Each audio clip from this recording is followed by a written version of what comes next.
Ne kemi pa vazhdimsi kohëve të fundit zëra që kanë ardhur nga Shtetet e Bashkuara pa kuptim që si me thonë, kontestimin ndoshta gjithë procesit, legitimitetit të tij që ka ndodhur me gjykatën speciale. Normalisht kjo gjykatë speciale është komplet pa kuptim, pra ne e dim se si ka fillu e gjithë ideja për themelimin e gjykatës speciale, pra që është bazuar në atë raportin lajthitës të Dikmartit pra për transplantimin e organeve e që është rrëzuar qysh në vitin 2014 nga prokurori Williamson në atë kohë, dhe që nga atë moment pra ka pushu çfarë do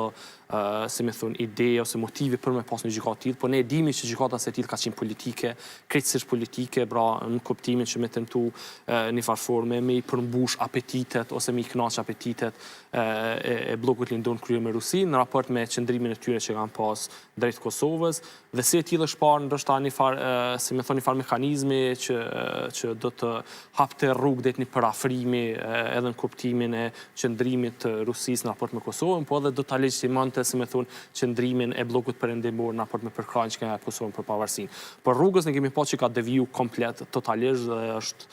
i gjithë procesi, përveç që është delegjitimuar, është edhe tashmë edhe nonsens, edhe në kuptimin politik, por këto gjykata do të themi që janë pura politike, pra që tentojnë një farë forme me adresu drejtësinë tranzicionale me një formë pak më ndryshe për shkak të paaftësisë për me adresu nivel lokal, edhe pse unë mendoj që gjykata speciale nuk është rezultati i dështimit ton si shoqëri dhe si shtet, por është rezultat i dështimit të komunitetit ndërkombëtar në Kosovë, për shkak se edhe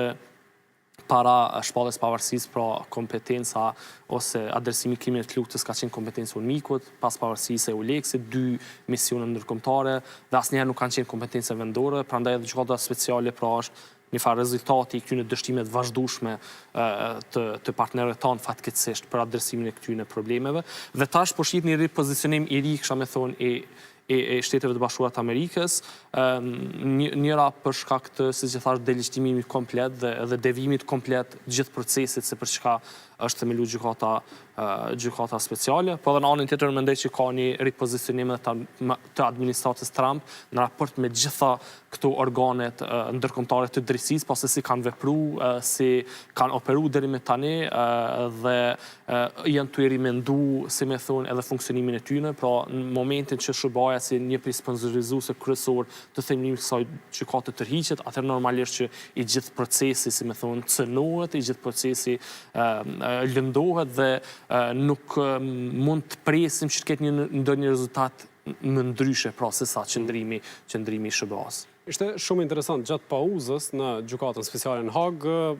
Rubin u inkuadrua për bisedë me Kristian Amanpour në